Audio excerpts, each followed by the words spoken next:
बिस्मिल्लाहिर्रहमानिर्रहीम। अच्छा जी, लास्ट क्लास में we did with 4.1, but before moving to 4.2 I would want you to have a look at this. उसको देख के अच्छी तरह just write it down in your notebooks, ताकि you have to make sure that you memorise all these concepts. ये जो सामने आपके लिखे हुए हैं, ये जो बात है, ये आपको फौरन फिंगर टिप्स पे याद होनी चाहिए कि एसेट एक्सपेंस ड्राइंग जब भी बढ़ता है डेबिट है, लाइबिलिटी इनकम और कैपिटल जब भी बढ़ता है whenever they increase they are credited, right. ये बात आपको बिल्कुल अच्छी तरह से हमेशा याद होनी चाहिए, ठीक है। इसको नोट कर लिया। अब हम चलते हैं अपना अगला क्वेश्चन सॉल्व करने की तरफ। अच्छा जी, तो लास्ट क्लास में वी डिड विथ 4.1, आज we will be starting with 4.2, right. अब मैं आता हूँ, let's start with this question. कहता है write up the following transactions in the book of J done. इसकी बुक में हमने रिकॉर्ड करना है और क्या चीज़ें हमारे पास। आई स्टार्ट सॉल्विंग दिस, तो आप लोग इसके साथ साथ मुझे देख सकते हो कि कैसे हम सॉल्व करें, ठीक है। सो सबसे पहले कहता है स्टार्टेड इन बिजनेस, बिजनेस शुरू कर रहा है विथ कैश 30,000। तो 30,000 उसने कैश में रखा हुआ है, तो कैश डेबिट हो जाएगा। और बिजनेस शुरू कर रहा है तो कैपिटल क्रेडिट हो जाएगा। एज यूजुअल, जैसे अब हम तक करते आए क्वेश्चंस, इसी तरह से हम इस क्वेश्चन को भी करेंगे। तो हमने क्या करना है कि हमने कैश के अकाउंट को मैं कर दूंगा डेबिट। तो मैं ईयर 2025 अज्यूम कर रहा हूँ। रिपीटेडली भी मैंने आपको ये बात बताई है कि देखो, ये ईयर हमारे पास क्वेश्चन में गिवन नहीं है, लेकिन एग्जाम में this year will be given to you, ठीक है। तो हम अज्यूम कर लेते हैं कि वी आर इन 2025, ये हमारा ईयर चल रहा है। और मंथ हम देख लेते हैं कि कौन सा मंथ है मेरे पास, तो वो मई बता रहा है, मई में मैं हूँ। तो कैश की इधर आऊँगा, मई फर्स्ट लिख दूंगा, मई फर्स्ट। और यहाँ मैं लिख दूंगा कि भाई मेरे पास पैसा आ गया, किस तरह आया, कैपिटल की फॉर्म में पैसा आया। एंड द अमाउंट इज 30,000, ये मैंने लिख दिया, कैश डेबिट हो गया, कैपिटल विल बी क्रेडिटेड। तो सेम डेट को यहाँ आऊँगा, May first, I write May first over here, और यहाँ मैं लिख दूंगा कैश। यहाँ कैश लिख दूंगा, द अमाउंट इज 30,000, ये सिंपल मैंने लिख लिया, ठीक है। अब आगे क्या हुआ, कह रहा है बॉट गुड्स ऑन टाइम, यानी कि क्रेडिट पे गुड्स खरीद लिए फ्रॉम टी लैम्प।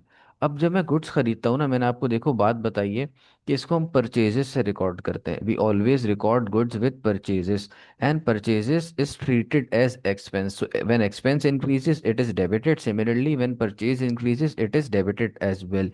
तो हम यहाँ पर आएंगे, परचेज को डेबिट कर देंगे, टी लैम हमारे पास क्रेडिट हो जाएगा, बिकॉज हम लाइबिलिटी खरीद रहे हैं, उधार पे खरीद रहे हैं, लाइबिलिटी है। T Lamb is my liability, and whenever liability increases it is credited. तो सीधा सीधा मैं आऊँगा यहाँ पर, मैं अकाउंट में आऊँगा परचेजेस के, ये परचेजेस का मेरे पास अकाउंट है जो मैंने बनाया हुआ है। परचेज को मैं डेबिट कर दूंगा, मैं सेकंड लिखूंगा यहाँ पर। और इधर लिखूंगा टी लैम्प, क्योंकि you know that we do the cross referencing, ठीक है। तो 700 यहाँ लिख लूंगा। और टी लैम्प के अकाउंट में मैं जाऊंगा। अब टी लैम्प का अकाउंट मुझे देखना है कि भाई टी लैम्प का अकाउंट मैंने कहाँ बनाया हुआ है, तो सबसे इधर बनाया हुआ है मैंने टी लैम्प का अकाउंट। ये मेरी लाइबिलिटी है। तो लाइबिलिटी जब इंक्रीज होती है तो क्रेडिट होती है, यहाँ लिखूंगा मे सेकंड। और यहाँ आई विल बी राइटिंग परचेजेस, ठीक है। टी लैम्प के अकाउंट में कभी भी टी लैम्प नहीं आएगा, परचेजेस आएगा। तो मैं यहाँ 700 ये लिख लूंगा, ठीक है।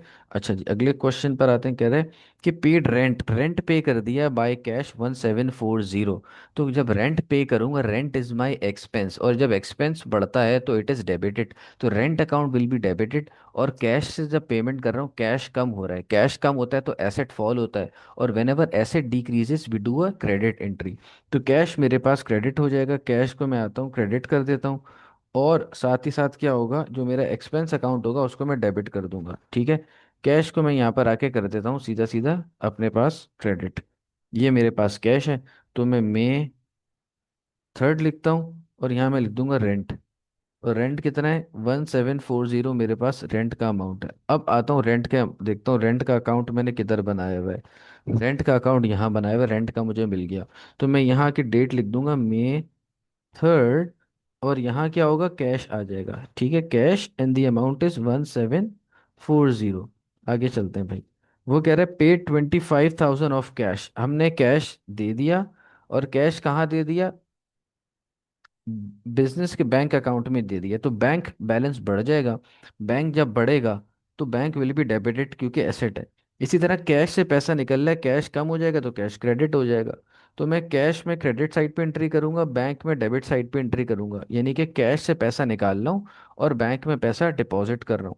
तो यहाँ मैं फोर्थ लिख दूंगा, मंथ दोबारा लिखने की जरूरत नहीं, because it is written above. तो मैं यहाँ बैंक लिखूंगा एंड द अमाउंट इज 25,000। और बैंक में आऊंगा, बैंक में पैसा आ गया, उसको डेबिट कर दूंगा। इस तरफ आऊंगा, May fourth I will be writing May fourth, cash से पैसा आया है and the amount is 25,000, right. ये हो गया मेरे पास। आगे क्या हो रहा है, कह रहा है सोल्ड गुड्स। अब गुड्स बेचे हैं ना, तो सेल से रिकॉर्ड करूंगा, सेल से अकाउंट बनाऊंगा।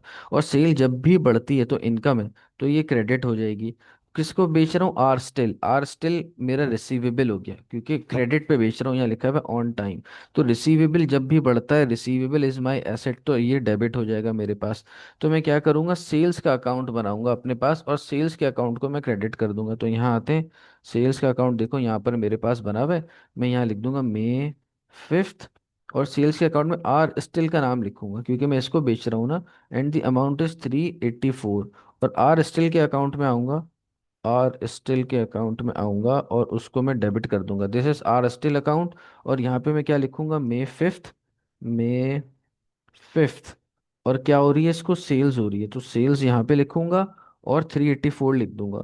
अब देखो अक्सर बच्चे ये गलती करते हैं, मैं बार बार बता रहा हूँ, कि वो कह देते हैं सेल्स डेबिट हो गई और आर स्टिल क्रेडिट हो गया। गलत बात है भाई, क्रेडिट अकाउंट होता है, आर स्टिल डेबिट हुआ है और क्रेडिट सेल्स हुई है, ठीक है। ये जो नरेशन हम लिखते हैं वो उसका कोई ताल्लुक नहीं होता, वो तो क्रॉस रेफरेंसिंग के लिए हमारे पास होती है। आगे आ जाओ, कह रहे हैं बॉट स्टेशनरी, स्टेशनरी खरीद ली, स्टेशनरी का अकाउंट बनेगा 170, पेइंग बाय चेक। तो बैंक कम हो गया, जब भी बैंक कम होगा तो क्रेडिट हो जाएगा। और स्टेशनरी एक्सपेंस है, एक्सपेंस बढ़ेगा तो डेबिट हो जाएगा। तो स्टेशनरी के अकाउंट में आते हैं, और स्टेशनरी को आके हम क्या कर देंगे, डेबिट कर देंगे। स्टेशनरी का है मेरे पास, ये देखो ऊपर स्टेशनरी है। यहाँ पे मैं लिखूंगा मे सेवेंथ, मे सेवेंथ। और यहाँ लिखूंगा बैंक से पेमेंट हो रही है, bank and the amount is 170। और बैंक को जाके मैं क्रेडिट कर दूंगा, बैंक मैंने ऊपर लिखा हुआ था। इस तरफ आऊंगा, मे सेवेंथ। और यहाँ लिखूंगा स्टेशनरी, स्टेशनरी देखो NERY का मतलब होता है जो स्टेशनरी, पेंसिल रबर इरेजर हम सब खरीदते हैं स्टेशनरी। और NARY अगर यूज करते हैं स्टेशनरी में, NARY इसका मतलब होता है ऑब्जेक्ट रुका हुआ है, ठीक है। तो ऑब्जेक्ट स्टेशनरी, मैथ में पढ़ा होगा आप लोगों ने, फिजिक्स वगैरह में भी चीजें होती हैं, ठीक है। आगे आ जाओ। फिर कह रहा है कैश सेल हो गई आपके पास। कैश सेल का मतलब है कि कैश बढ़ गया, पैसा आ गया, तो ये डेबिट हो जाएगा और सेल्स क्रेडिट हो जाएगी, क्योंकि इनकम बढ़ रही है, तो इनकम मेरे पास हमेशा क्या हो जाती है भाई, क्रेडिट हो जाती है। तो अब 11th यहाँ लिखूंगा और यहाँ लिख दूंगा मैं सेल्स। सेल्स लिख दिया, दी अमाउंट इज 624, राइट। और सेल्स के अकाउंट में मैं जाऊंगा, उसको मैं क्रेडिट कर दूंगा। सेल्स के अकाउंट में यहाँ मैं 11th लिखूंगा और कैश लिख दूंगा, क्योंकि कैश सेल हो रही है, तो 624 यहाँ लिख दूंगा। ठीक है जनाब, आगे चलते हैं जी। आगे क्या हुआ, कह रहा है गुड्स रिटर्न्ड बाय अस। हमने गुड्स रिटर्न कर दिए टी लैम्प को, हमने गुड्स वापस कर दिए, this is called purchase return. ये क्या होती है आपके पास, परचेज रिटर्न, इसको हम कहते हैं कि हमने गुड वापस कर दिया।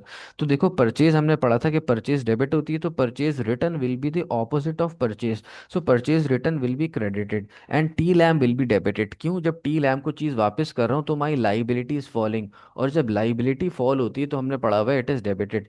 तो मैं परचेज रिटर्न के अकाउंट में आता हूँ, परचेज रिटर्न का अकाउंट ये देखा मैंने, और इसको मैं क्रेडिट कर दूंगा, मे 14th लिखूंगा, मे 14th।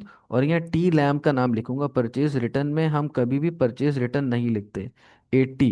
और टी लैम्प का अकाउंट मेरे पास नीचे बना हुआ था, टी लैम्प को मैं आके डेबिट कर दूंगा। मैं यहाँ पे आके लिखूंगा मे 14th, और यहाँ लिखूंगा purchase return, purchase return, purchase return मैंने यहाँ लिख लिया।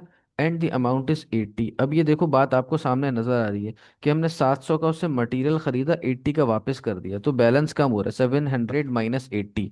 यानी कि अब मुझे जो उसको पैसे देना होंगे वो 620 देना होंगे, यानी कि जब मैं माइनस करूंगा 700 से 80, तो 620 पैसे देने हैं मुझे, ठीक है। ये बात समझ में आ गई। आगे चलते हैं जनाब। फिर क्या हो रहा है मेरे पास, कह रहा है कि पेड फॉर रिपेयर्स, रिपेयर्स, अच्छा गुड्स रिटर्न वाली बात हो गई। गुड्स रिटर्न के बाद इस पे आ जाओ, सेल हो रही है मेरे पास। Sold goods on time to R Davis, R Davis को मैंने सेल कर दी, तो सेल बढ़ती है तो सेल विल बी क्रेडिटेड, है ना। और आर डेविस मेरे पास डेबिट हो जाएगा, तो सेल्स मेरे पास क्रेडिट हो जाएगी। सेल्स के अकाउंट में मैं आता हूँ, where is my sales account? Sales account था मेरे पास ऊपर, yes this is my sales account. यहाँ मैं 17 तारीख लिख लूंगा, और बंदे का नाम है आर डेविस, इसको मैं सेल्स कर रहा हूँ। तो कितना हो जाएगा? 424। और R Davis is my receivable, receivable will always be debit क्योंकि दिस इज माई एसेट। तो आर डेविस के अकाउंट को मैं जाके डेबिट कर दूंगा, मे लिखूंगा, मे 17th। और यहाँ लिखूंगा सेल्स क्योंकि इसको मैं सेल्स कर रहा हूँ, एंड द अमाउंट इज 424। ठीक है। अच्छा जनाब, आगे चलते हैं। फिर क्या हो रहा है? पेड फॉर रिपेयर्स, रिपेयर्स हमने दे दिया to the building by cash, building के रिपेयर के लिए हमने पैसे दिए। रिपेयर्स इज माय एक्सपेंस, तो एक्सपेंस जब भी बढ़ता है it is debited, and cash कम हो रहा है, कैश विल बी क्रेडिटेड। तो क्या होगा? कैश को मैं कम कर दूंगा, कैश को मैं क्रेडिट कर दूंगा। तो मैं आ जाता हूँ कैश के अकाउंट में, और कैश का अकाउंट सबसे मैंने ऊपर बनाया हुआ था, तो आई will B crediting that account. ये मेरे पास देखो आ गया। अब 20th है ना, 20th लिखा, रिपेयर में पैसा जा रहा है मेरे पास, और अमाउंट कितनी थी? 156। इसी तरह रिपेयर के अकाउंट में आता हूँ, और उसको डेबिट कर दूंगा। Where is my repair? ये देखो बिल्डिंग रिपेयर का मैंने अकाउंट बनाया हुआ है, ठीक है, बिल्डिंग रिपेयर लिख सकता था वहां पे भी। तो बिल्डिंग रिपेयर का अकाउंट बनाया हुआ है, इसको आके मैं डेबिट कर दूंगा। तो यहाँ मैं लिखूंगा मे 20th, और यहाँ लिखूंगा कैश क्योंकि पैसा किससे जा रहा है? कैश से जा रहा है, एंड द अमाउंट इज 156। ठीक है, आगे आ जाओ। फिर कह रहे R Still return goods to us, अब हमें गुड्स वापस हो गए। तो सेल रिटर्न, इसको हम कहते हैं sale return. Sales is always credit, sale return क्या हो जाएगा हमारे पास? डेबिट। और ये जो आर स्टिल है, ये रिसीवेबल अब हमारा कम हो रहा है, तो ये क्रेडिट हो जाएगा। तो मैं सेल्स के अकाउंट में जाता हूँ, और सेल्स के अकाउंट में जाके मैं क्या करूंगा? सेल्स के अकाउंट को मैं क्रेडिट कर दूंगा। ठीक है, सॉरी सेल रिटर्न की बात कर रहा हूँ मैं। सेल रिटर्न के अकाउंट में आऊंगा, और सेल रिटर्न के अकाउंट को मैं क्या कर दूंगा भाई? डेबिट कर दूंगा। चलो आज तो सेल रिटर्न के अकाउंट में चलते हैं। सेल रिटर्न का अकाउंट मैंने कहाँ बनाया हुआ है? Sales return, sales return, sales return का अकाउंट ये इधर बना हुआ है, सेल्स रिटर्न का अकाउंट। तो ये क्या डेट है? मे 22। और किससे वापस कर रहे हैं? आर स्टिल, इसका नाम मैं लिख दूंगा, और 62 लिख दूंगा। और आर स्टील का अकाउंट में देखूंगा, वेयर इज आर स्टील का अकाउंट? ये ऊपर था जब सेल की थी तो डेबिट किया था, अब इसको मैं क्रेडिट कर दूंगा। तो मे 22 को देखो, ये हमें वापस कर रहा है। ठीक है, पहले हमने इसको बेचा 384 का, आज ये हमें वापस कर रहा है, तो इसको हम लिखेंगे सेल्स रिटर्न। यहाँ पे मैं लिख दूंगा this is sales return, and the amount is 62। अब 62 का उसने माल वापस मुझे कर दिया, राइट। अच्छा आगे चलते हैं भाई। फिर क्या हुआ? कह रहा है paid T Lamp by cheque 620, T Lamp को पैसा दे दिया बैंक के जरिए, तो बैंक कम हो जाएगा, और टी लैम्प का अकाउंट क्या हो जाएगा? डेबिट हो जाएगा मेरे पास। ठीक है, टी लैम्प का अकाउंट डेबिट हो जाएगा, बैंक क्रेडिट हो जाएगा। तो यहाँ पर हम आ जाते हैं। टी लैम्प का अकाउंट मेरे पास कहाँ था? अभी हमने देखा था, ये टी लैम्प का अकाउंट है। तो टी लैम्प का अकाउंट डेबिट हो जाएगा। क्या डेट थी मेरे पास? 27 थी, ठीक है 27th। और इसका अकाउंट डेबिट हो जाएगा, यहाँ बैंक लिख दूंगा क्योंकि बैंक से पैसे आ रहे हैं। ठीक है, अब मेरा रिसीवेबल ये कम हो रहा है, तो यहाँ बैंक लिखूंगा, और 620 मैंने यहाँ पे लिख दिया। और बैंक को कम कर दूंगा क्योंकि बैंक से पैसा निकल के जा रहा है मेरे पास, तो बैंक अकाउंट में आऊंगा, and I will do a credit entry. तो यहाँ लिखूंगा 27th, और नाम लिख दूंगा टी लैम्प को पैसे गए, टी लैम्प को, एंड द अमाउंट इज 620। ठीक है भाई, ये बात हो गई हमारे पास। आगे क्या हो रहा है? कह रहा है कैश परचेज हुई है 940, तो परचेज जब भी होती है परचेज डेबिट, और कैश से पैसा निकल के जा रहा है आपके पास, तो कैश आपके पास क्या हो जाएगा? कैश क्रेडिट हो जाएगा, है ना। यही काम मैं करता हूँ। तो परचेजेस अकाउंट तो मेरे पास डेबिट हो जाएगा, यहाँ मैं लिखता हूँ 28। परचेज बढ़ जाएगी, और कैसे हो रही है? कैश के जरिए हो रही है, तो कैश की लिखूंगा, और 940 लिख दूंगा अमाउंट। वेयर एज जब मैं कैश के अकाउंट में आऊंगा, तो इसको मैं क्रेडिट कर दूंगा यहाँ पर आकर, और लिखूंगा 28 एंड परचेजेस। ठीक है, purchases and the amount is 940। 940 का अमाउंट मेरे पास आ गया। ठीक है भाई, ये बात हो गई। अब आगे चलते हैं जनाब। फिर क्या हुआ? कह रहे 29th को बॉट अ वैन, वैन खरीद ली, पेइंग बाय चेक 7000, चेक से पैसा दे रहा हूँ, बैंक कम हो जाएगा, और वैन मेरे पास क्या हो जाएगी भाई? वैन बढ़ जाएगी। तो बैंक के अकाउंट में आता हूँ, 29th लिखता हूँ, और यहाँ लिख दूंगा वैन, 7000 की वैन खरीद रहा हूँ, और वैन के अकाउंट को कर दूंगा डेबिट। वैन का अकाउंट मैंने नीचे बनाया हुआ था, इस जगह पे देखो, ये वैन का अकाउंट बना हुआ है मेरे पास। तो मैं क्या करूंगा? मे 29th को वैन खरीद रहा हूँ, और किस तरह खरीद रहा हूँ भाई? बैंक से पैसे देके मैंने वैन खरीदी है, तो बैंक लिखूंगा, और 7000 मैं यहाँ पे लिख लूंगा। आगे आ जाओ। कह रहा है पेड मोटर एक्सपेंस है। मोटर एक्सपेंस एक्सपेंस एक्सपेंस जब भी बढ़ता है तो डेबिट होता है। कैश से पैसे दे रहा हूँ, तो कैश जब भी कम होगा तो कैश मेरे पास क्रेडिट हो जाएगा। तो मैं यहाँ आता हूँ और आपका ये कैश अकाउंट मुझे मिल गया। इसको मैं क्रेडिट कर दूंगा, 30th लिखूंगा। और मोटर एक्सपेंस लिख दूंगा यार अपने पास कि भाई ये मोटर एक्सपेंस हुआ है मेरे पास, द अमाउंट इज 432। इसी तरह मोटर एक्सपेंस के अकाउंट में आऊंगा। मोटर का अकाउंट, ये देखो मोटर एक्सपेंस का मैंने अकाउंट बनाया हुआ है, दिस विल बी डेबिटेड, क्योंकि हमने ये बात पढ़ी हुई है कि एक्सपेंस का अकाउंट, एक्सपेंस जब भी बढ़ता है तो वो डेबिट हो जाता है, और कैश में से पैसा जा रहा है। So I will be writing cash over here and the amount is 432। ये बात हो गई। आगे चलते हैं जनाब। कह रहा है बॉट कंप्यूटर खरीद लिया 1460 का फ्रॉम एस टिम्स। अब कंप्यूटर खरीद रहे हैं, दिस इज नॉट गुड। तो कंप्यूटर खरीद रहे हैं, कंप्यूटर का अकाउंट बनेगा। लैपटॉप खरीदेंगे, लैपटॉप का अकाउंट बनेगा। एलसीडी खरीदेंगे, एलसीडी का अकाउंट बनेगा। फर्नीचर खरीदेंगे, फर्नीचर का अकाउंट बनेगा। वो डेबिट होगा, क्योंकि गुड्स होता है सिर्फ उसको हम परचेजेस से रिकॉर्ड करते हैं, और एस टिम से उधार पे खरीद रहे हैं तो एस टिम को क्या कर लेंगे, क्रेडिट कर देंगे। तो मैं क्या करूंगा, अभी यहाँ पर मैं कंप्यूटर का अकाउंट बनाऊंगा। कंप्यूटर का अकाउंट में आ जाते हैं भाई। कंप्यूटर का अकाउंट कहाँ है हमारे पास, कंप्यूटर का, ये देखो ये अकाउंट बना हुआ है। और मैं यहाँ लिख दूंगा May 31 को ये काम हो रहा है, May 31 को। और किससे खरीद रहा हूँ, एस टिम से खरीद रहा हूँ। तो एस टिम्स का नाम लिख दूंगा यहाँ पे, 1460 अमाउंट लिख दूंगा। और लाइबिलिटी बढ़ रही है ना, उधार पे खरीद रहा हूँ। तो एस टिम के अकाउंट में आऊंगा, इसको मैं क्या कर दूंगा, क्रेडिट कर दूंगा। तो मैं यहाँ लिखूंगा May 31। और ये क्या हो जाएगा मेरे पास, यहाँ मैं लिखूंगा कंप्यूटर। एस टिम के अकाउंट में कभी भी इसका अपना नाम नहीं लिखूंगा, कंप्यूटर लिखूंगा। लाइबिलिटी बढ़ रही है 1460 से। तो we are done with this 4.2। देखो ये तो अब तक हमने ये काम कर लिया। अब नेक्स्ट कॉन्सेप्ट आज हमने सीखना है, which is about balancing of accounts. यार अकाउंट्स को बैलेंस करना क्या होता है, देखो बात ये होती है। अभी हमारे अकाउंट्स चल रहे हैं ना, यहाँ पर आप देखो अकाउंट बने हुए मुख्तलिफ, सेल रिटर्न, आर डेबिस, ये वो मुख्तलिफ चीज़ें। यार बिजनेस में ये होता है कि हम जो है ना मुख्तलिफ परचेज भी कर रहे होते हैं, पेमेंट भी कर रहे होते हैं, सेल भी कर रहे होते हैं, हमें रिसीव भी हो रहा होता है, या बास पार्टियों को बेच भी रहे होते हैं, उनसे खरीद भी रहे होते हैं, मुख्तलिफ काम करते हैं। तो बार बार हम चीज़ का रिकॉर्ड नहीं रख सकते। हम क्या करते हैं, मंथ के एंड में आमतौर पर क्लोजिंग करते हैं। आपने अगर सुनाओ, अकाउंट्स वाले क्लोजिंग करते हैं, सारे अकाउंट्स को क्लोज करते हैं। और फिर बता देते हैं यार किससे कितने लेने हैं, किस में कितना पेंडिंग आ रही है, किससे हमने ज़्यादा ले लिए हैं, कम ले लिए हैं, या हमें किसको कितने देना है, ये सारी हम क्लोजिंग करते हैं। ठीक है, इसको कहते हैं बैलेंसिंग ऑफ अकाउंट्स। तो ये आज हमने नया कॉन्सेप्ट आज सीखना है कि बैलेंसिंग ऑफ अकाउंट कैसे होता है हमारे पास। ठीक है, अब देखो मिसाल के तौर पे मैं ये अज्यूम कर लेता हूँ, हमने अज्यूम करते हैं हमारे 3 बच्चे हैं ना क्लास में, जैसे हसन, साद और अनस को हमने ले लिया। अब इनका हम अकाउंट जैसे बना लेते हैं, इसको फिर मैं आपको कॉन्सेप्ट सिखाता हूँ कि बैलेंसिंग हमारे पास क्या होती है। देखो मिसाल के तौर पर ये 2025 है, हम ले लेते हैं कि अगस्त चल रहा है। तो मैं मिसाल के तौर पर कहता हूँ कि अगस्त, मेरे पास है August 1। ठीक है, August 1 है। August 1 को क्या हो रहा है, मैं हसन को सेल्स करता हूँ। तो सेल्स का अकाउंट क्या होगा, क्रेडिट, और हसन हो जाएगा डेबिट। अभी मैं सेल का अकाउंट नहीं बना रहा, देखो मैं सिर्फ एक साइड की एंट्री कर रहा हूँ आपको समझाने के लिए, क्योंकि सारे अकाउंट्स बनाऊंगा बहुत लंबी काम हो जाएगी। अभी मुझे अकाउंट बनाना नहीं सिखाना, वो मैं आपको पहले सिखा चुका हूँ। अभी मैं आपको ये कॉन्सेप्ट बता रहा हूँ कि बैलेंसिंग ऑफ कैसे करते हैं।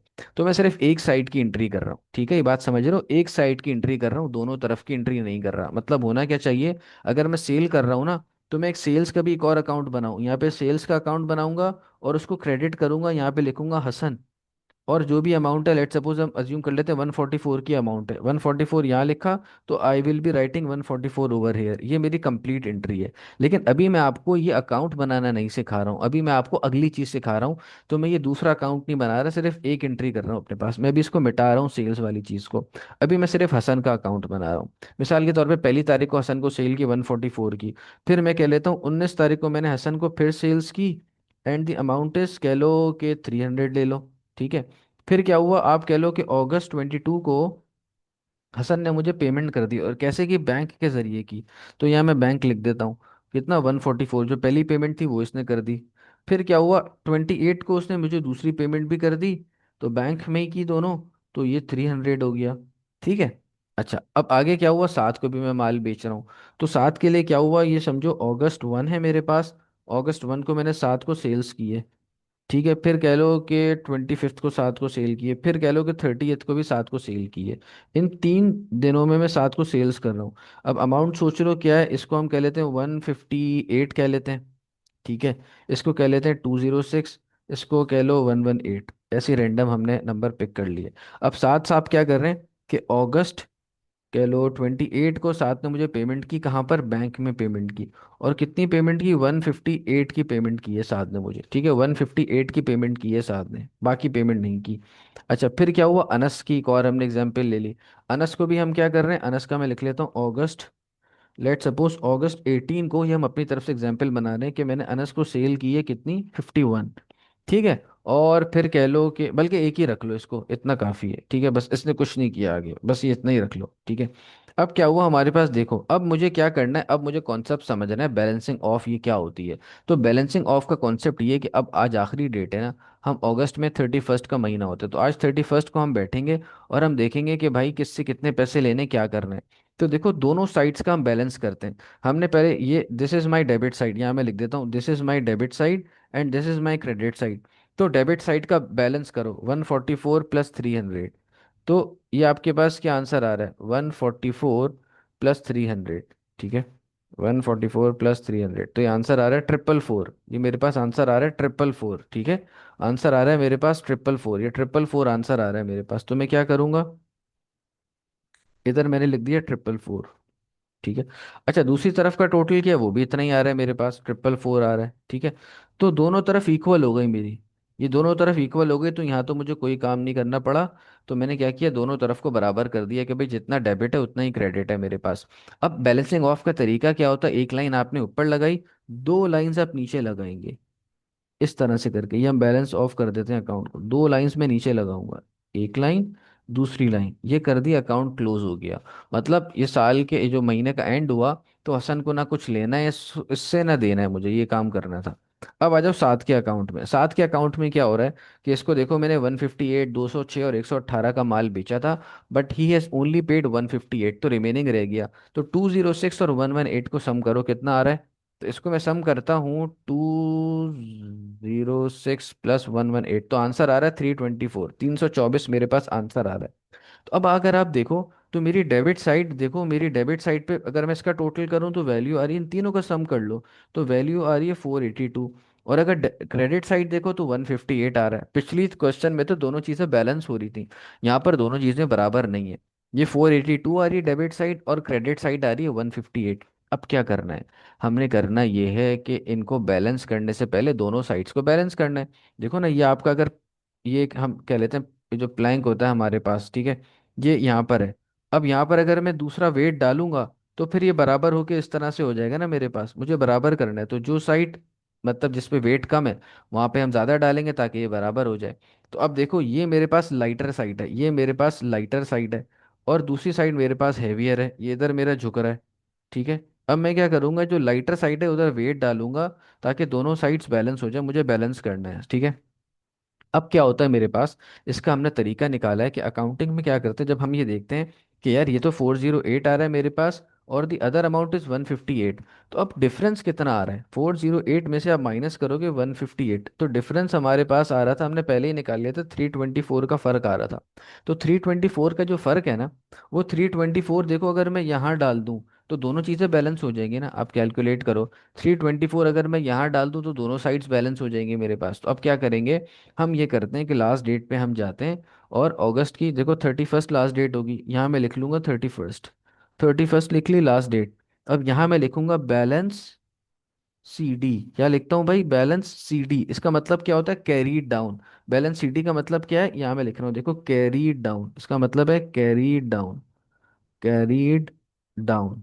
इसका, इसको हम सीडी से लिखते हैं, ये शॉर्ट फॉर्म में आप यूज कर सकते हैं एग्जाम में, और शॉर्ट फॉर्म में ही हम लिखते हैं। दूसरा होता है हमारे पास ब्रॉट डाउन, दूसरी बात होती है हमारे पास ब्रॉट डाउन, उसको हम बीडी से यूज करते हैं, वो क्या होगा अभी मैं आपको बताता हूँ, ठीक है। कैरिड डाउन, ब्रॉट डाउन, इसको अपने पास नोट कर लेना, ठीक है। अब क्या हो रहा है, बैलेंस सीडी मैंने लिखा है, यानी कि बैलेंस कैरिड डाउन, और उसमें कितनी वैल्यू आएगी जो अभी हमने निकाली है, 324, ये मैं यहाँ लिख लूंगा। अब क्या हुआ, दोनों साइड्स बैलेंस हो गई। अब आप दोनों साइड को बैलेंस करोगे, देखो ये मेक श्योर करना बैलेंसिंग एक ही लाइन में होनी चाहिए, आपकी बैलेंसिंग एक ही लाइन में होनी चाहिए, ये नहीं कि इसको इधर बैलेंस कर रहा हूँ और इसको इधर बैलेंस कर रहा हूँ, no, this is not going to work, इसकी अमाउंट यहाँ लिखी, इसकी अमाउंट यहाँ लिखी, no, this should come in the same line, ये दोनों बैलेंसिंग जो होनी चाहिए ना, ये एक दूसरे के साथ होनी चाहिए आपके पास, ठीक है। तो इसको हम जरा सही कर लेते हैं, ठीक है। अब बैलेंसिंग मैंने करनी है, तो बैलेंसिंग क्या होगी यहाँ पर, मेरे पास दोनों सेम जगह पे होनी चाहिए। तो इसका टोटल मेरे पास कितना आ रहा था, 482। इसको मैंने यहाँ पे लिख लिया, ये नीचे डबल लाइन लगाते हैं, मैंने आपको बताया हुआ है। इसी तरह इसका टोटल यहाँ हो जाएगा। अब देखो पहले तो 158 खाली अमाउंट आ रहा था, लेकिन जब मैंने बैलेंस सीडी लिख दिया तो दोनों अमाउंट बैलेंस हो गई मेरे पास। So I will be writing 482 over here. Similarly मैं क्या करूंगा, अगस्त 31 को क्लोज कर दिया। अब एक और स्टेप है, ये तो स्टेप 1 हो गया हमारे पास। दूसरा स्टेप क्या है, हमने बैलेंसिंग कर दी, पहले बैलेंस सीडी लिखा फिर बैलेंसिंग कर दी। उसके बाद क्या है, देखो 31 अगस्त को महीना खत्म हो गया। अब पहले महीने को इस बैलेंस को लाजमी लेकर आना है, इस बात को देखो लाजमी ध्यान में रखो। जब भी हम बैलेंस सीडी करते हैं तो हमें बैलेंस बीडी भी लाजमी करना होता है, वरना एग्जामिनर एक नंबर काट लेगा। बैलेंस सीडी जब भी करो तो बैलेंस बीडी भी लाजमी करो। और बैलेंस बीडी कब होता है, देखो 31 को महीना खत्म हुआ ना, तो अगला महीना कौन सा है, अगस्त के बाद क्या आता है, सितंबर। सितंबर की 1 तारीख आएगी आपके पास, ठीक है। सितंबर 1 को आप जाओगे और आप ऑपोजिट साइड पे जहां बैलेंस बीडी की है ना, उसकी ऑपोजिट साइड, मतलब बैलेंस बीडी आपने क्रेडिट साइड पे किया है, तो डेबिट साइड पर आप आओगे ऑपोजिट साइड पे, यहाँ आप लिखोगे September 1। September 1 यानी कि 31 के बाद September 1 और ऑपोजिट साइड पर। और क्या लिखोगे, बैलेंस बीडी। बैलेंस सीडी के बाद आप यहाँ बैलेंस बीडी लिख दोगे। एंड द अमाउंट इज 324, ये आप 324, ये सेम कॉपी पेस्टिंग के, कुछ नहीं किया। इसको उठाया, यहाँ लिखा है, सिर्फ डेट अगली दिन की कर दी है, और सीडी को बीडी कर दिया, कि कैरेट डाउन को ब्रॉट डाउन बना दिया हमने, तो बैलेंस बीडी हो गया। अब ये पता चल गया कि डेबिट साइड पे इसका 324 बैलेंस आ रहा है, ठीक है। और डेबिट साइड पे अगर किसी का बैलेंस आ रहा है, कोई रिसीवेबल है हमारा, उसका बैलेंस डेबिट साइड पर आ रहा है, इसका मतलब हमें पैसे इससे लेने हैं, ये हमारा रिसीवेबल है। क्रेडिट साइड पर आता है, इसका मतलब होता है हमें पैसे देने। डेबिट साइड पर आ रहा है, इसका मतलब हमें उससे पैसे लेने हैं, 324 लेने। और देखो यही बात हो रही है कि 158 की खाली पेमेंट की थी ना, इसकी पेमेंट की ना इसकी पेमेंट की, तो ये दोनों का सम 324 आ रहा है। ये हमें लेना है, ये हमने उसको 1 सितंबर को बता दिया, भाई तुम्हारे से ये हमारा काम चला है, ठीक है। अब आ जाओ अनस के उसमें। अनस में क्या हुआ था, अनस ने ना मुझे कोई पेमेंट की ना कुछ किया, बस सेल हुई थी 18 अगस्त को, और उसने अभी तक कुछ नहीं किया। तो उसके अकाउंट में देखो क्या है, मेरे पास यहाँ 51 लिखा हुआ है ना, दूसरी तरफ कुछ भी नहीं है। तो बैलेंस सीडी वहां पर आएगा, और किस डेट को आएगा, अगस्त। आप लिखोगे अगस्त 31, ये 2025। और यहाँ मैं लिख दूंगा बैलेंस सीडी। यहाँ मैं लिख दूंगा भाई बैलेंस सीडी, और यहाँ 51 लिख दूंगा, ठीक है। ये लिख दिया। अब क्योंकि यहाँ पे एक ही लाइन है ना, एक ही एंट्री है, कोई और काम तो है नहीं, तो अब आपको कोई लंबा चौड़ा इसमें काम नहीं करना, एक ही एंट्री है ना, तो डायरेक्ट इसी को क्लोज कर दो, इसी को क्लोज कर दो, यहाँ पर एक ही एंट्री है ना। तो अब दोबारा जरूरी नहीं कि दोबारा फिर हम उसको टोटलिंग करें और सारा काम करें, तो बस इस तरह से इसको क्लोज कर दो, ठीक है। ये अकाउंट क्लोज हो गया मेरे पास, दोनों 51 51 हो गया। लेकिन मैंने आपको बताया है कि whenever we do balance CD we have to do balance BD as well. अब अगस्त का अगला महीना कौन सा होता है, सितंबर। तो मैं क्या करूंगा, September 1 को आऊंगा, यहाँ लिखूंगा, और I will be writing balance BD. I will be writing balance BD and the amount will be 51, same amount में कॉपी पेस्ट कर दूंगा। तो देखो अनस को बता दिया कि 51 की सेल की थी, 51 ही तुम्हें मुझे देना है, अभी तक तुमने कुछ भी मुझे नहीं दिया। तो ये कॉन्सेप्ट हमने सीखा है कि बैलेंस बीडी और सीडी कैसे करते हैं इसमें, बस ये बैलेंसिंग हमने आज की क्लास में सीखा है। अब इससे रिलेटेड क्वेश्चन है जिसको हम देख लेते हैं अपने पास, ठीक है। क्या कह रहा है, कह रहा है enter the following items in the appropriate debtors. ये डेटर्स कौन होते हैं, दीज आर योर रिसीवेबल्स। इन रिसीवेबल को हम डेटर कहते हैं। कह रहे हैं रिसीवेबल के अकाउंट में डालो, दैट इज आई मतलब कह रहे हैं योर कस्टमर्स अकाउंट, जो तुम्हारे कस्टमर है, कस्टमर ही रिसीवेबल होते हैं। कह रहे हैं ओनली, सिर्फ कस्टमर का अकाउंट बनाओ, मतलब दूसरा अकाउंट मुझे बनाकर मत दिखाओ। अब देखो इस 5.1 एक्सरसाइज में एग्जामिनर को पता है कि बच्चा अब तक दोनों अकाउंट बनाना सीख गया है। उसको पता है कि कोई भी एंट्री होती है उसके दो इम्पैक्ट हैं, एक डेबिट है एक क्रेडिट है। तो उसको पता है कि अगर बच्चे ने एक इम्पैक्ट सही किया हुआ है तो दूसरा खुद ही ऑटोमेटिकली वो सही करेगा, इतनी अकाउंटिंग तो वो सीख चुका है। तो अब बजाय इसको वो पूरे पूरे क्वेश्चन आपसे टेस्ट करे, अब ये इतना लंबा चौड़ा काम है ना, तो उसने कहा यार जिंदगी आसान करो, काम आसान बना लो। अब क्या करो यहाँ पर कि साथ साथ दोनों चीजों को कर लो, कि एक को क्या कर लो, एक ही अकाउंट को टेस्ट कर लो, तो आपको पता चल जाएगा इसको पूरा कॉन्सेप्ट आता है कि नहीं आता। तो दोनों अकाउंट्स मत बनवाओ, सवाल भी छोटा हो गया, और जो कॉन्सेप्ट है डायरेक्टली उसने वो भी टेस्ट कर लिया आपसे, ठीक है। तो अब आपको क्या करना है, सिर्फ एक तरफ का अकाउंट बनाना है। मतलब अगर आप क्या कर रहे हैं कि सेल कर रहे हैं ना, तो हम क्या करते थे, एक सेल का अकाउंट बनाते थे, और एक जो हमारे पास रिसीवेबल होता था, जैसे कि हम कह लें कि मुस्तफ़ा है, तो मुस्तफ़ा का अलग से अकाउंट बनता था हमारे पास, या हमजा है, कोई भी नाम ले लो। दो अकाउंट बनते थे। अब आपको सेल का अकाउंट नहीं बनाना, सिर्फ मुस्तफ़ा का बनाना है, क्योंकि मुस्तफ़ा रिसीवेबल है। सिर्फ एक साइड के अकाउंट आपने बनाने, ठीक है, दोनों तरफ के नहीं बनाने। तो अब आ जाओ, हम शुरू करते हैं सवाल को सॉल्व करना। सबसे पहले क्या कह रहा है, कह रहा है सेल्स ऑन टाइम, यानी कि आपने उधार पे माल बेचा किस किस को, बी फ्लाइन, एफ लेन और टी फे, इन तीन बंदों को आपने माल बेचा, तो सेल क्या होगी? क्रेडिट, सेल का अकाउंट क्रेडिट होगा, लेकिन सेल का अकाउंट तो हमें बनाना नहीं है, हमें तो सिर्फ इन रिसीवेबल्स का बनाना है। तो रिसीवेबल जब भी इंक्रीज हो रहा होता है तो रिसीवेबल क्या हो जाता है मेरे पास? डेबिट हो जाता है। ये तीनों रिसीवेबल मेरे पास डेबिट हो जाएंगे, मैंने इनके अकाउंट बनाए हुए हैं। अब मैं सीधा सीधा आऊंगा, इन तीनों को मैं क्या कर दूंगा? डेबिट कर दूंगा। ठीक है, इन तीनों को डेबिट कर दूंगा। महीना कौन सा है मेरे पास? मई है। तो मैं यहाँ लिखूंगा मई 1, मई 1 यहाँ लिख दूंगा। और क्या हुई है? सेल्स हुई है। इसको कितने की हुई है? 810 की सेल हुई है। ठीक है, इसी तरह एफ लेन को कितने की सेल हुई है? एफ लेन का यहाँ लिख दूंगा मई 1, इसको भी सेल हुई है सेम तारीख को। और कितने की हुई है? 1100 की। ठीक है, इसी तरह मेरे पास आप कह लो कि टी फे को भी सेल हुई है। टी फे, तो टी फे का अकाउंट, अच्छा टी फे का अकाउंट मेरे पास नहीं बना हुआ, तो टी फे का अकाउंट भी बनाना है मुझे। ठीक है, टी फे का अकाउंट बना लेते हैं। एक सेकेंड, इधर ही मैं बना लेता हूँ। बी फ्लाइन है, सी के नीचे बना लेते हैं ताकि थोड़ी सी हमारे पास जगह बन जाए। ठीक है जी, इसको मैं इधर से मिटाता हूँ, उसको इतना कर लेते हैं। और हमारे पास दूसरा कौन है? टी फे का अकाउंट है, तो टी फे यहाँ मैं नाम लिख लेता हूँ भाई, कि टी फे का अकाउंट बन रहा है।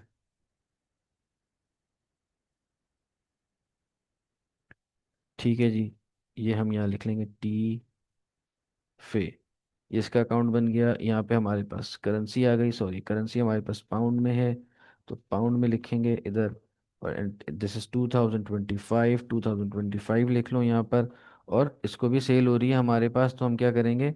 हम मई 1 को इसको भी सेल कर देंगे। मई 1 को टी फे को भी हमने सेल्स कर दी है। एंड द अमाउंट इज 413, 413 की सेल हो गई हमारे पास। ठीक है जी, रिकॉर्ड कर लिया हमने, टी फे को भी रिकॉर्ड कर लिया। आगे चलते हैं जनाब। फिर क्या हुआ? कह रहा sales on time to F Start, F Start को मैंने सेल कर दी 480 की। अब एफ स्टार्ट को क्या कर दूंगा? इसको भी डेबिट कर दूंगा, और बी फ्लाइन को भी डेबिट कर दूंगा। ठीक है, बी फ्लाइन तो मेरे पास ऊपर भी बना हुआ था, उसको डेबिट कर दूंगा। सेल क्रेडिट है, सेल का अकाउंट बनाना नहीं है। अब यहाँ लिखता हूँ 4 तारीख, और दोबारा सेल्स लिखूंगा। और सेल्स में कितना है? 134 का अमाउंट है। और दूसरी एंट्री मेरे पास क्या थी? दूसरी मेरे पास एंट्री थी बी फ्लाइन। तो बी फ्लाइन के सॉरी, बी फ्लाइन के अकाउंट को तो मैंने कर दिया 134 से। दूसरा मेरे पास क्या? एफ स्टार्ट, एफ स्टार्ट का अकाउंट बनाऊंगा और उसको 480 से मैं डेबिट कर दूंगा। तो एफ स्टार्ट के अकाउंट में मैं यहाँ पर आया, और मैं यहाँ लिखूंगा मई 1 लिख लिया। इसको सेल्स की है, सेल्स लिख लेंगे। और एंड द अमाउंट इज 480। ये काम हो गया मेरे पास। आगे चलो भाई। फिर कह रहा है रिटर्न इनवर्ड हो गया, चीज़ वापस आ गई, तो सेल रिटर्न का अकाउंट बनेगा। लेकिन आपको वो नहीं बनाना, आपको सिर्फ रिसीवेबल का अकाउंट बनाना है। किससे हुआ? बी फ्लाइन से वापस हो गया, और टी फे से वापस हुआ। बी फ्लाइन से वापस हो गया, और टी फे से वापस हो गया। तो अब मैं क्या करूंगा भाई? सेल रिटर्न की कहानी हो रही है, तो पहले मैं आ जाऊंगा भाई, बी फ्लाइन की एंट्री कर लेता हूँ अपने पास कि भाई इससे मेरे पास सेल रिटर्न हो रही है। तो बी फ्लाइन के अकाउंट में आ जाते हैं भाई। ये बी फ्लाइन के अकाउंट में आ गया, यहाँ मैं लिख लेता हूँ कि भाई मई 10 को क्या हुआ है? सेल्स रिटर्न, सेल्स रिटर्न का अकाउंट बनाना नहीं है, सिर्फ इसकी ये एंट्री यहाँ पर करनी है। And the amount is 124। इसी तरह जो दूसरा था हमारे पास टी फे, उसका अमाउंट है 62। तो टी फे का अमाउंट है हमारे पास 62, सेम डेट आ जाएगी यहाँ पे मई 10। मई 10 आ गया आपके पास, और मई 10 के बाद आपके पास क्या है? आप यहाँ लिख लेंगे सेल्स रिटर्न, कि आपको क्या हो रहा है? सेल्स रिटर्न हो रहा है। एंड द अमाउंट इज, भूल गया मैं कितना अमाउंट था, अमाउंट इज 62, 62 का अमाउंट था आपके पास, तो आप यहाँ पे 62 लिख देंगे। ठीक है जनाब। अच्छा जी, आगे चलते हैं। फिर क्या हो रहा है? फिर कह रहा है जनाब एफ लेन ने पेड अस बाय चेक, 1100 का चेक हमें दे दिया एफ लेन ने। तो एफ लेन के अकाउंट में आऊंगा, और उसको मैं क्रेडिट कर दूंगा, बैंक को डेबिट कर दूंगा, क्योंकि पैसे आ गए। लेकिन मसला ये कि बैंक तो हमें बनाना नहीं, मसला कि अच्छी बात है कि बैंक हमने बनाना नहीं है। तो मई 18 पर मैं आता हूँ, बैंक अकाउंट तो बनाना नहीं, एफ लेन को क्रेडिट कर देता हूँ, यहाँ बैंक लिखूंगा। Bank and the amount is 1100, ये मैंने लिख दिया। अच्छा जनाब, आगे क्या हुआ? कह रहे टी फे पेड अस 351 बाय चेक, टी फे ने पैसा हमें दे दिया। कितना? 351 बाय चेक। तो टी फे के अकाउंट में आऊंगा, टी फे ने पैसा मुझे दे दिया, तो क्या करूंगा? इसको यहाँ पे आके दोबारा मैं लिखूंगा बैंक, टी फे ने क्योंकि मुझे पैसा दे दिया। एंड डेट क्या थी मेरे पास? डेट थी 20th को पैसा दे दिया, 20th को पैसा दे दिया, एंड द अमाउंट इज 351। ये 351 की अमाउंट मेरे पास आ गई, तो ये भी मैंने काम कर लिया, पैसे आ गए, बैंक डेबिट हो जाएगा। फिर क्या हुआ, B Flynn paid us 440 by cash, B Flynn ने भी हमें पैसे दे दिए 440 बाय कैश। तो बी फ्लाइन के अकाउंट में आऊंगा, बी फ्लाइन का अकाउंट ये ऊपर बना हुआ है, 24 तारीख है, कैश में पैसा आ गया, कैश का अकाउंट बनाना नहीं है वरना कैश डेबिट होता। यहाँ पे मैंने 440 इसको क्रेडिट कर दिया अपने पास, ठीक है। आगे चलते हैं। फिर कह रहा है सेल्स ऑन टाइम, यानी कि उधार पे माल बेच दिया एफ स्टार्ट को, एफ स्टार्ट को उधार पे माल बेचा 31 तारीख को, तो आ जाते हैं एफ स्टार्ट डेबिट हो जाएगा, सेल्स का अकाउंट क्रेडिट हो जाएगा। तो मैं यहाँ सिर्फ 31st लिखूंगा, and I will be writing sales over here and the amount will be 240। ये 240 हो जाएगा, ठीक है, ये बन गया। अब ये सवाल मेरे पास कंप्लीट हो गया, अब मुझे इनकी बैलेंसिंग करनी है। तो आज सबसे पहले ऊपर से बैलेंसिंग शुरू करते हैं। अब देखो बी फ्लाइन का अकाउंट है, बी फ्लाइन का अगर आप डेबिट साइड का टोटल करो तो मेरे पास आ रहा है 944 आ रहा है, 944। और अगर क्रेडिट साइड का टोटल कर लो तो 124 प्लस 440, ये आ रहा है 564। इस तरफ का अमाउंट मेरे पास आ रहा है 564, ये 564 आ रहा है, और दूसरी तरफ मेरे पास 944 आ रहा है। तो ये लेस हैवियर साइड है, इन दोनों का डिफरेंस निकालते हैं। तो मैं करता हूँ 944 माइनस आंसर इक्वल टू 380, 380 आ रहा है, तो 380 से ये साइड कम है। तो इसको मैं क्या करूंगा, महीने के आखिर में काम करते हैं, तो मई चल रहा है, 31st का महीना होगा। तो मैं क्या करूंगा, यहाँ 31st लिखूंगा, और लिखूंगा बैलेंस सीडी, यही चीज़ हमने इस सवाल में सीखी है। आई will be writing balance CD, और अमाउंट कितना था, 380 था बैलेंस सीडी का, तो 380 कर लिया। अब दोनों साइड्स मेरे पास बैलेंस हो गई, तो मैं यहाँ लिख लूंगा भाई कि 944, और दूसरी तरफ भी 944 हो गया, मेरे पास जगह ज़रा शॉर्टेज है, तो मैं इस वजह से इसको ऐसे करके लिख रहा हूँ 944, ये भी 944 हो गया। अब ये जो डबल लाइन लग गई, इसके बाद नेक्स्ट लाइन में आप ऑपोजिट साइड पे, मई के बाद कौन सा महीना आता है, जून। तो जून फर्स्ट को आप जाओगे, यहाँ आप लिखोगे June first, and you will be writing balance B D, यहाँ आप लिखोगे बैलेंस बी डी। और क्या अमाउंट कॉपी करोगे, यही 380 जो था, सेम अमाउंट आप यहाँ पे कॉपी कर दोगे, 380 आपके पास आ जाएगा। क्लियर हो गई बात, 380 आप यहाँ पे लिख दोगे। अच्छा, अब उसके नीचे आ जाओ, टी फे, टी फे में डेबिट साइड पे कितना आ रहा है, 413 अमाउंट आ रहा है। अच्छा, क्रेडिट साइड चेक कर लेते हैं, तो क्रेडिट साइड क्या हो रहा है, इनको सम कर लेता हूँ, 62 प्लस 351, ये भी बराबर आ रहा है 413, तो ये तो बैलेंस आ गई। जब कोई अकाउंट बैलेंस हो जाता है ना, तो हमें कोई बी डी सी डी नहीं करना, ये तो खुद ही बैलेंस हो रहा है। तो मैं यहाँ क्या करता हूँ, एक लाइन लगाऊंगा, 413, ज़रा मेरे पास जगह कंजस्टेड है तो इसको एज इट इज़ मैं लिख रहा हूँ 413, ये हो गया। यहाँ पर इधर भी इसको बैलेंस कर दूंगा, कि ये मेरे पास 413, ये बैलेंस हो गया, इसकी कहानी हो गई खत्म, ठीक है। इसी तरह नीचे आ जाओ, नीचे देखो दोनों खुद ही बैलेंस हो रहे हैं, दोनों तरफ 1100 1100 है, कुछ नहीं करना, बस इन्हीं के नीचे डबल लाइन लगा दो। इधर तो कुछ करने की ज़रूरत नहीं, यहाँ पे दो वैल्यूज थी ना जब भी मैंने इनका सम करके दिखाया, यहाँ तो सिंगल लाइन है, तो बस ये करके दिखा दो उसको। अब एफ स्टार्ट में आ जाओ, तो एफ स्टार्ट में देखो सिर्फ डेबिट साइड पे एंट्रीज है, अगर इन दोनों को आप सम कर लोगे ना 720, आपके पास आंसर निकल के आएगा। तो क्रेडिट साइड पे कुछ भी नहीं लिखा हुआ। अब आप क्या करेंगे, यहाँ आप लिखेंगे, आप लिखेंगे मई 31st, और यहाँ आप एंट्री करेंगे बैलेंस सी डी, यहाँ आप एंट्री कर लेंगे भाई balance C D, and the amount total is 720, ये आप कर लोगे। अब इन दोनों का सम कर लो आप, 720, और दूसरी तरफ भी 720 आ जाएगा, ठीक है जनाब, ये भी 720 आपके पास निकल के आ गया। अब ये काम कर लिया, लेकिन काम यहाँ ख़त्म नहीं हुआ। अब आपको क्या करना है, इसके बाद आपको ये करना है कि आप यहाँ पर आके अगला लिखेंगे जून फर्स्ट, और यहाँ आप आके लिखेंगे बैलेंस बी डी, ठीक है, ये बैलेंस बी डी आपके पास आ गया, और इसको आप 720 कर लेंगे, तो ये यहाँ पर हमारा ये क्वेश्चन कंप्लीट हो गया। अब आप लोगों ने क्या करना है कि जो 5.2 ये आपके सामने है, अब आप इसको ट्राई करें, फिर हम इस क्वेश्चन को देखेंगे अपने पास, ठीक है। First try at your own, then we will be discussing this question, right. तो आप लोग ट्राई करें, फिर हम इसको डिस्कस करते हैं। अच्छा जी, चलो आ जाओ, अब मैं इसको सॉल्व कर देता हूँ, ठीक है, इसको हम साथ सॉल्व कर लेते हैं। क्या कह रहा है, कह रहा है कि जनाब enter the following in the appropriate creditors account, creditor कौन होते हैं, आपके पेबल्स होते हैं, पेबल को हम क्रेडिटर कहते हैं, ठीक है। तो पेबल अकाउंट में लिखना है, यानी कि वो बता रहा है सप्लायर्स अकाउंट ओनली, सिर्फ उनकी एंट्री करनी, दूसरी एंट्री नहीं करनी, तो काम आसान हो गया।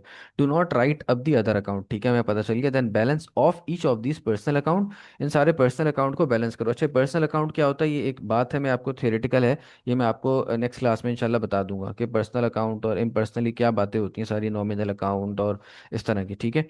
रियल अकाउंट क्या होते हैं, नॉमिनल क्या होते हैं, इंशाल्लाह नेक्स्ट क्लास में डिस्कस कर लेंगे। तो कह रहे पर्सनल अकाउंट में करो at the end of the month, फिर कीप योर आंसर, खैर इसको छोड़ दो यहाँ तक, ठीक है। तो ये बात हो गई। अब आपको क्या करना है, वही वन साइड का अकाउंट बनाना है। पहले आपने सारे कस्टमर्स के अकाउंट बनाए, अब आप सारे सप्लायर्स के अकाउंट बनाएंगे, ठीक है। तो कस्टमर क्या हुआ करते थे, डेबिट होते थे, क्योंकि सेल क्रेडिट होती थी और कस्टमर डेबिट होता था। अब क्या होगा, परचेज डेबिट होगी, जिसका अकाउंट नहीं बनाना, और जो हमारे सप्लायर्स होंगे वो क्रेडिट हो जाएंगे। तो हम शुरू करते हैं, सबसे पहले करना, ठीक है। सबसे पहले वो मुझे बता रहा है, कह रहा है कि जी परचेजेस ऑन टाइम, यानी कि उधार पे आपने खरीदा जे विल्सन से 240 का, पी टॉट से 390, जे फ्राई से 1620 का आपने खरीदा।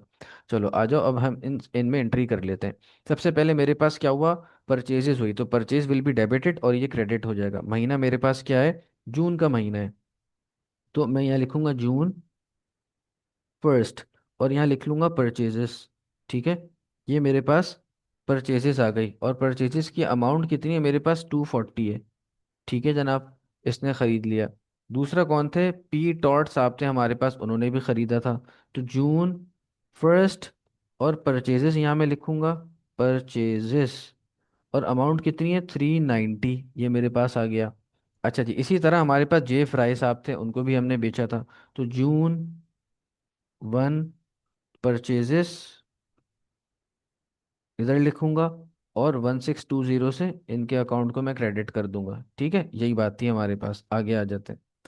तीनों को क्रेडिट कर दिया। फिर कह रहा है परचेजेस ऑन टाइम, यानी कि हमने फिर उधार पे खरीदा, किससे, पी टॉट से 470 का, और पी रेक, ये एक नया बंदा आ गया 290 का, इससे भी हमने खरीदा, ठीक है।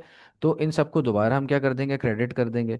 तो मैं यहाँ आता हूँ, और पी रेक का अकाउंट मुझे पहले मिल गया, तो इसमें पहले एंट्री कर लेता हूँ कि जून थर्ड, और क्या लिखूंगा, परचेजेस 290 की अमाउंट थी, ठीक है। इसी तरह मेरे पास क्या है, टॉट से मैंने किया था, तो थर्ड, यहाँ पे सिर्फ थर्ड लिख लूंगा, परचेजेस, ठीक है, और 470 का अमाउंट लिख लूंगा, ठीक है जनाब। आगे क्या हुआ, कह रहा है वी रिटर्न गुड्स, अब हमने गुड्स वापस कर दिए, यानी कि परचेज रिटर्न। तो purchase is debited, purchase return will be credited. तो कह रहा है we return goods to J Fry को हमने वापस कर दिए 140 के, और जे विल्सन को 65 के। तो these accounts will be debited now, क्योंकि परचेज रिटर्न क्रेडिट हो रहा है, और ये डेबिट हो जाएंगे। ये डेबिट क्यों होंगे, क्योंकि सप्लायर्स हमारी लाइबिलिटी थी, लेकिन अब क्या हो रहा है हमारे पास, अब आप एक बात ये देखो, कि अब हमारे पास ये हो रहा है कि ये लाइबिलिटी कम हो रही है। तो जब भी लाइबिलिटी कम होती है, तो फिर क्या होती है, लाइबिलिटी डेबिट हो जाती है। तो अब मैं आऊँगा इनके अकाउंट्स में, और 10 तारीख की हमने एंट्रीज करनी है, ठीक है। 10 तारीख की एंट्री करेंगे, तो मैं आ जाता हूँ यहाँ पर। सबसे पहले तो हमारे पास ये साहब थे जे विल्सन, इनकी एंट्री करूंगा जून 10, और लिखूंगा परचेज रिटर्न, ठीक है जनाब, मैंने लिख दिया परचेज रिटर्न, ये चीज़ मैंने लिख दी, और 65 से इसको कर दिया डेबिट, ठीक है। एक तो ये मेरे पास चीज़ हो गई। अच्छा, दूसरा क्या करेंगे, जे फ्राई साहब कर रहे थे, जे फ्राई के अकाउंट में आऊँगा, जून 10, and I will be writing purchase return, purchase return यहाँ मैं लिखूंगा, ठीक है। और उसको मैं क्या कर दूंगा, डेबिट कर दूंगा जे फ्राई के अकाउंट को, and this will be debited bye 140, right, ये बात हो गई। आगे आ जाओ, कह रहा है कि जी purchases on time from J Wilson से हमने खरीद लिया, हमने जे विल्सन से चीज़ खरीद ली, तो अब जे विल्सन के अकाउंट को क्रेडिट कर देंगे जाके, ठीक है। 15 तारीख थी, फिर परचेज किया, परचेज का अकाउंट तो डेबिट होगा, लेकिन परचेज के अकाउंट को बनाने की ज़रूरत नहीं, तो जे विल्सन के अकाउंट को क्रेडिट कर देंगे 210 से। आगे चलते हैं भाई, कह रहा है वी पेड पी रेक को हमने पैसे दे दिए। तो जब पैसे देंगे तो हमारा क्या होगा, कैश कम हो जाएगा, कैश से पैसे दिए, कैश क्रेडिट हो जाएगा, पी रेक डेबिट हो जाएगा। तो यहाँ पर मैं आता हूँ, और पी रेक का अकाउंट ये रहा मेरे पास, इसको मैं लिखता हूँ जून 19 को मैंने इसको पेमेंट कर दी है कैश के जरिए, और 290 की पेमेंट कर दी, ठीक है। चलो आगे चलते हैं भाई। फिर क्या हुआ, कह रहा है वी पेड जे विल्सन को भी पैसे दे दिए कैश के जरिए 300, तो कैश कम हो जाएगा, लेकिन जो जे विल्सन मेरे पास होगा, जे विल्सन डेबिट हो जाएगा, ओ सॉरी, मतलब कैश मेरे पास क्रेडिट, हाँ सही बताया, कैश क्रेडिट हो जाएगा, जे विल्सन मेरे पास डेबिट हो जाएगा। तो जे विल्सन के अकाउंट में आता हूँ, जे विल्सन के अकाउंट में आ गया, 28th, महीना सेम है, तो यहाँ लिखूंगा cash and the amount is 300, ये 300 मैंने यहाँ लिख लिया। आगे चलो भाई, कह रहे we return goods to P Tot. अब पी टॉट को हमने गुड्स वापस कर दिए, तो परचेज रिटर्न हमने वापस किए ना, तो परचेज रिटर्न क्रेडिट होता है, और जो हमारे पास पी टॉट होगा वो डेबिट हो जाएगा। तो क्या करेंगे, पी टॉट के अकाउंट में मैं आता हूँ, पी टॉट का अकाउंट ये रहा मेरे पास, इसको मैं लिखता हूँ जून 30th को मैंने क्या किया, गुड्स वापस कर दिए, तो मैं यहाँ लिखूंगा परचेज रिटर्न, मैं यहाँ लिख लूंगा purchase return and the amount is 39, यही थी ना अमाउंट, 39, यस 39 अमाउंट थी। अब देखो काम सारा खत्म हो गया, we will start with balancing, हम बैलेंसिंग शुरू करेंगे। तो अगर आप देखो कि आपके पास क्या हो रहा है, सबसे पहले आपके पास जे विल्सन का अकाउंट है, ठीक है। ये क्या होगा, जे विल्सन में मैंने एक एंट्री की थी 15 तारीख की, सॉरी सॉरी, जे फ्राई में कर दी मैंने। जे विल्सन की जो एंट्री थी वो मैंने जे फ्राई में कर दी 15 तारीख को, ठीक है, गौर से नहीं देखा, देखो ये गलती हो जाती है, ये आपने यहाँ से हटानी है, और इसकी एंट्री करनी है आपने जे विल्सन के अंदर, क्योंकि 15 तारीख को जे विल्सन को हम सामान बेच रहे थे, ये आप देखो जे विल्सन को दे रहे थे, मैंने गलत जगह एंट्री कर ली। तो जे विल्सन के अकाउंट में हम जाएंगे, और जे विल्सन के अकाउंट में मैं 15 लिखूंगा, 15th, और यहाँ लिखूंगा परचेजेस, परचेजेस लिखूंगा और वैल्यू लिख दूंगा 210, ठीक है 210 लिख दिया मैंने। अब क्या होगा कि मैं इन दोनों का सम करूंगा, 240 प्लस 210 कितना आंसर आ रहा है, 450। और दूसरी साइड का सम कर लूँ तो ये तो आसान है, 300 प्लस 65 365 होता है, ठीक है, 450 और 365, ये मेरे पास आ रहा है 365, एंड दिस साइड इज 450। तो कितने का फर्क आ रहा है, ये मैं डिफरेंस निकाल लूंगा, ये मेरे पास आ रहा है 85 का फर्क। तो 85 का जो डिफरेंस है ना भाई, ये जो 85 का डिफरेंस है ये कहाँ आएगा मेरा, ये आ जाएगा मेरा डेबिट साइड पे, क्योंकि वो मेरे पास लेस हैवियर है, इस तरफ लिखूंगा। तो ये जो डिफरेंस मेरे पास आ रहा है 85 का, आई will be writing over here, और उसका क्या तरीका हमने सीखा है कि लास्ट डेट को आते हैं 30th को, and I will be writing balance C D, balance C D लिख लेंगे, कलर चेंज कर लेता हूँ ज़रा समझने में आसानी हो जाए। 85 से अब ये दोनों बराबर हो गए, अब इसके नीचे मैं लाइन लगाऊंगा इधर। अब ये कितना हो गया, जितना क्रेडिट साइड थी उतना डेबिट हो गया, तो क्रेडिट साइड थी मेरे पास 450, इसको देखो मैंने क्या किया, डबल लाइन लगाई, क्लोज किया, इधर भी मैंने एक और लाइन लगाई और इसको भी क्लोज कर दिया, ये भी 450 हो गया। फिर मैं क्या करूँगा, जुलाई फर्स्ट को आऊँगा, और I will be writing balance BD. देखो मैंने आपको बताया कि जब भी बैलेंस सीडी करो ना, तो सॉरी बीडी भी लाजमी किया करो, जब भी सीडी करो तो बीडी भी करो। और यहाँ 85 आपने लिख दिया, दैट्स इट, बस ये आपकी कहानी यहाँ खत्म हो गई। आगे आ जाओ पी टॉट के अकाउंट में। अब पी टॉट के अकाउंट में अगर आप देखो इन दोनों को सम करो तो 390 में कर लेता हूँ, 390 प्लस 470 कितना आ रहा है, 860 आ रहा है मेरे पास। तो ये 860 है, दूसरी साइड सिर्फ 39 है, तो डिफरेंस निकाल लो, 821 का आ रहा है। तो ये जो डेबिट साइड है वो मेरे पास लेस हैवियर है, तो यहाँ 30th लिखूंगा, और बैलेंस, बैलेंस सीडी लिख लूंगा इस तरफ, विच इज 821, ये आ गया। अब इनको बैलेंस कर दो अपने पास, दोनों साइड को बैलेंस कर दो, आसानी से काम हो जाएगा आपके पास। तो बैलेंसिंग फिगर क्या है, 860, डबल लाइन लगाओ इसके नीचे, और इधर आ जाओ, 860 डबल लाइन लगाओ। और मैंने आपको बताया जब भी बैलेंस सीडी करते हैं तो बीडी भी करते हैं, तो जुलाई फर्स्ट को हम क्या कर लेंगे, बैलेंस बीडी कर देंगे भाई, July first balance B D, the amount is 821, right, ये हो गया। अब जे फ्राई के अकाउंट में आ जाओ, तो जे फ्राई में क्या हो रहा है, आप देखो कि आपकी जो डेबिट साइड है वो 1620 और क्रेडिट साइड 140 है, तो डिफरेंस निकाल लो, 1620 माइनस 140, आंसर आ रहा है 1480। तो इसी तरफ मैं आऊँगा 30th, और बैलेंस सी डी लिखूंगा, ठीक है, ये लेस हेवियर साइड है, balance C D and the amount is how much, 1480। अब आज उसका टोटल कर लो भाई, दोनों तरफ हम टोटल कर लेते हैं, 1620, 1620 दोनों तरफ हो गया, ये हमने इसकी बैलेंसिंग कर ली 1620, ठीक है जी, ये बैलेंसिंग हो गई। और यहाँ मैं लिखूंगा जुलाई फर्स्ट, ये हो जाएगा मेरे पास बैलेंस बी डी, ये क्या हो जाएगा मेरे पास, balance B D and the amount is 1480, right, ये चीज़ हो गई मेरे पास। अब आ जाओ, ये जो हमारे पास पी रे के आखिरी वाला, देखो ये सबसे आसान है, ये 290 दोनों तरफ हो रहा है। सिंपली क्या करना है, कुछ भी नहीं करना, इनको नीचे डबल लाइन लगा दो, एक ही लाइन है ना, इसके नीचे आप सीधा सीधा जाओ, और डबल लाइन लगा दो, ये आपकी कहानी ख़त्म हो गई। तो ये हमने आज की क्लास का बैलेंसिंग ऑफ वाला जो चीज़ थी वो भी हमने सीख ली। ठीक है, अब नेक्स्ट क्लास में इंशाल्लाह इसके आगे से हम चीज़ सीखेंगे कि आगे क्या करना है, ट्रायल बैलेंस वगैरह वाली चीज़ें क्या होती हैं। ठीक है।